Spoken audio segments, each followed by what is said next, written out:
హెచ్చరిక, దైవజనుని హెచ్చరిక. డాక్టర్లు చేసే మందులన్నీ బయట కనబడే జబ్బులకి ఇచ్చే మందులు, కానీ గుండె జబ్బు నుండి మనల్ని బాగు చేయగలిగిన వాడు లోకంలో ఎవరో లేరండి. మనోవ్యాధికి మందే లేదనేవాళ్ళు ఆ రోజుల్లో. కానీ మనస్సుకు ఉన్న బాధను కూడా తీర్చేవాడు మన ప్రభు. మరి మీ బాధలు ఉన్నాయన్నారు కదా, ఆ బాధలు ఎలా తీర్చుకుంటున్నారు? ఒక 5గురు ప్రార్థన అంట. మిగిలిన వాళ్ళు ఎలా తీర్చుకుంటున్నారు? పాస్టర్ గారు ఇచ్చిన కొబ్బరి నూనె ఏంటో, పాస్టర్ గారు అమ్మే కొబ్బరి నూనె, పాస్టర్ గారు ఇచ్చిన కొబ్బరి నూనె మంత్రం ఏం కాదు అది. మీ ఇంట్లో కొబ్బరి నూనె ఉందా? మీకు విశ్వాసం ఉందా? మీకు యేసయ్య గొప్పతనం తెలుసా? నువ్వు నీ ఇంట్లో ఉన్న కొబ్బరి నూనె తీసుకొని విశ్వాసంతో యేసు ప్రభు నామంలో నీ బిడ్డకు రాసి ప్రార్థన చేస్తే దేవుడు నీ బిడ్డను స్వస్థపరుస్తాడు. నువ్వు ప్రార్థన చేసుకుంటే నీకు కావలసిన స్వస్థతను ఆయన ఇస్తాడు.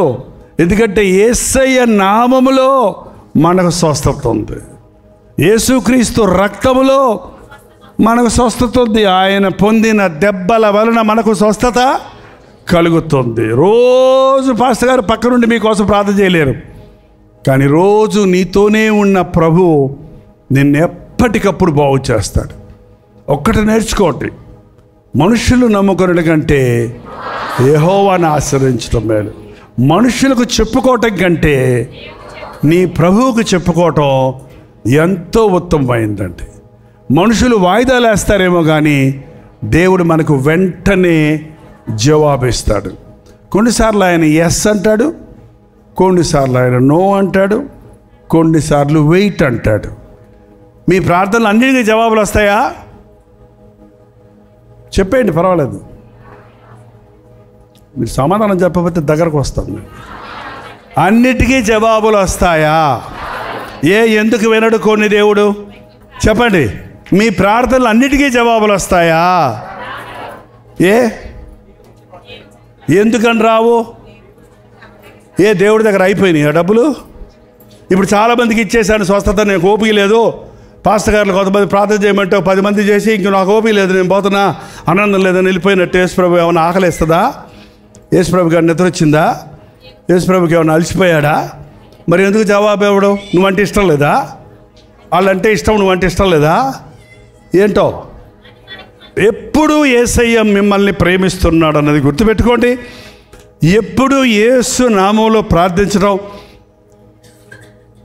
ప్రార్థించండి.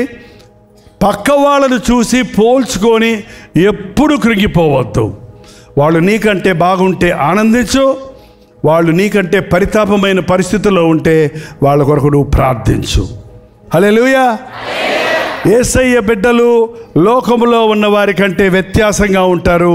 మన యేసు ప్రభువుని లోకం గుర్తించాలంటే మన ద్వారా మాత్రమే అది జరుగుతుంది. కనుక యేసు ప్రభువును నమ్ముకున్నామన్న వాళ్ళందరూ ఎవరిలాగా బ్రతకాలి? యేసు ప్రభువులాగా బ్రతికి గడ్డ పెంచుకొని అంగీ వేసుకోమని కాదు. ఆయనలో ఉన్న ప్రేమ, కనికరం, దయ, జాలి, క్షమాపణ, సహనం, ఓర్పు ఇవన్నీ మానవుడికి సహజంగా లేవు. కానీ ప్రభు రక్తంలో కడగబడినప్పుడు వాటిని మనం పొందుకుంటాం. ఇలా మీటింగ్కి వచ్చినప్పుడు దేవుడు స్పష్టంగా మరింత ప్రత్యేకంగా మిమ్మల్ని దర్శిస్తాడు, దీవిస్తాడు, నేర్పిస్తాడు, బలపరుస్తాడు. కాబట్టి ఆదివారం ఆలయాలకు వెళ్తున్నారా? ఆదివారం మందిరాలకు వెళ్ళే వాళ్ళు చేయి చూపించండి. హల్లెలూయా. లైవ్ చూడొచ్చు కానీ ఇంట్లోనే కూర్చోవడం కాదు. మందిరంలోనికి వెళ్ళి విశ్వాసులతో కలిసి ప్రార్థించాలి, పాటలు పాడాలి, దేవుని సన్నిధిలో ఆయన వాక్యాన్ని ధ్యానించాలి. అప్పుడే మనం ఆధ్యాత్మికంగా బలం పుంజుకుంటాం. ఆదివారం వెళ్తే చాలా, ఆదివారం మందిరానికి వెళ్ళే క్రైస్తవులు చాలామంది ఉన్నారు. అనుదినము దేవునితో సహవాసం చేయాలి. అందుకని అనుదిన ధ్యానం. రోజు టిఫిన్ తింటారా? నాస్తా తింటారా? మళ్ళీ మధ్యాహ్నం తింటారా? మళ్ళీ రాత్రి తింటారా? ఎందుకు? బతకడానికి. మనం భక్తిలో బతకాలంటే, విశ్వాసాన్ని కాపాడుకోవాలంటే, లోక భయాలను ఎదిరించాలంటే, రోగ శ్రమలను ఎదిరించాలంటే ఏం చేయాలి? మనం 3 సార్లు రోజుకు 3 మోకాళ్ళను ప్రార్థించాలి. రోజు దేవుని వాక్యం అనే వాక్యము జీవాహారాన్ని వినాలి, దినమంతా వాక్యాన్ని ధ్యానించాలి. అప్పుడు మీ జోలికి అపవాది రాలేడు, మీరు అన్ని విషయాల్లో వర్ధిల్లుతారు. దేవుని యందు విశ్వాసం ఉంచిన వారిని తలగా ఉంచుతాను కానీ తోగ్గా ఉంచనున్నారు. మొదటి వారిగా ఉంటారు కానీ కడపటి వారిగా ఉంటారు. మీరు చేయు పనులన్నిటిలో విఫలతలు ఉండవు, సఫలతలు ఉంటాయి. ఇస్సాకు పంట వేసినప్పుడు 100 అంతలు ఫలం పొందాడు. మీ పంట చేతికి వస్తుంది, మీ కష్టార్జితం మిగులుతుంది, మీరు చేసే ప్రతి పనిలో సఫలత ఉంటుంది. అప్పుడు ఆటోమేటిక్గా మన జీవితంలో, మన కుటుంబంలో దీవెన ఉంటుంది.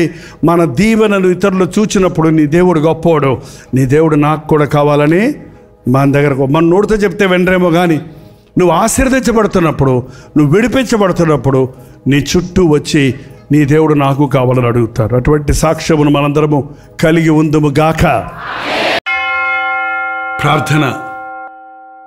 పరిశుద్ధుడా, ప్రేమగల తండ్రి, ఇంకా ఏ కుటుంబంలో కలహాలున్నాయో, ఏ కుటుంబంలో రోగాలున్నాయో, ఏ కుటుంబంలో రక్షణ లేని వారు ఉన్నారో అట్టి వారి పట్ల ఈ రోజు నుండి నీ అద్భుత కార్యాలు జరిగించమని ఆయన ప్రతి విధమైన సాతాను తంత్రమును, ప్రతి విధమైన సాతాను కట్లను నజరుడైన యేసుక్రీస్తు నామములో విడుదల చేయించున్నాము నాయన. ప్రతి రోగిని స్వస్థపరచును ఆయన.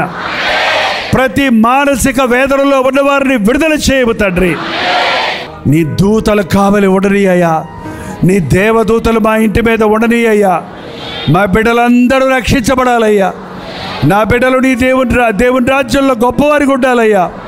నా బిడ్డలు నరకంలో కాలే కట్టెలుగా ఉండడానికి కాదయ్యా నేను కన్నది. నువ్వు ఇచ్చిన బిడ్డలను నీ రాజ్య వారసులుగా చేయడానికి నాకు సహాయం చేయయ్యా అని అడగండి. ప్రభువా, మాకు సహాయం చేయయ్యా. మారని మా బిడ్డల కోసం ప్రార్థించడానికి సహాయం చేయయ్యా. ఇది మొదలుకొని ఈ ఆవరణలోకి వచ్చిన ప్రతి ఒక్కరూ చేయనిదంతా సఫలమవ్వడానికి, ఇది మొదలుకొని నీ ఆశీర్వాదముతో నడవడానికి, కుటుంబాలుగా ప్రభువుని వైపు తిరిగి పరలోకము కొరకు సిద్ధపడడానికి సహాయం చేయము. రోజు వింటున్న వాక్యాన్ని దినమంతా ధ్యానించి దీవించబడుటకు సహాయం చేయము. యేసు క్రీస్తు నామములో అడుగుచున్నాను తండ్రి.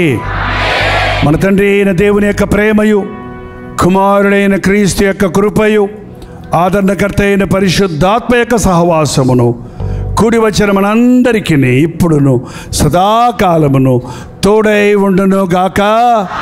ఆమేన్, ఆమేన్, ఆమేన్.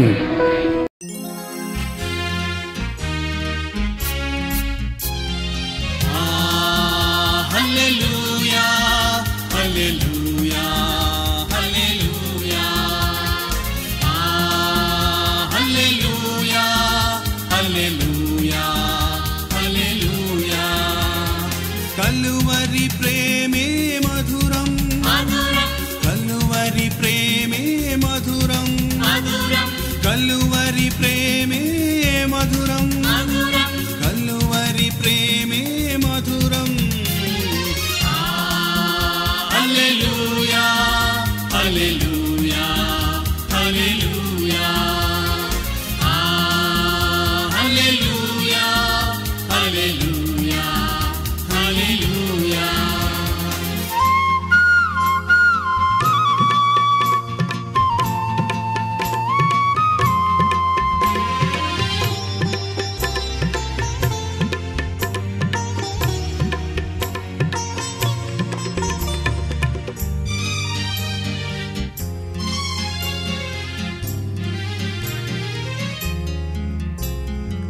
సిలువపైన విలువ త్యాగం చేసినావుగా,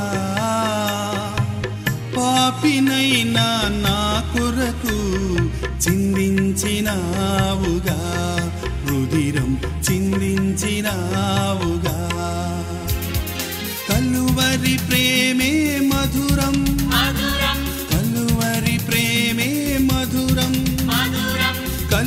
కలువరి ప్రేమే మధురం, కలువరి ప్రేమే మధురం. హల్లెలూయా హల్లెలూయా హల్లెలూయా, హల్లెలూయా హల్లెలూయా హల్లెలూయా.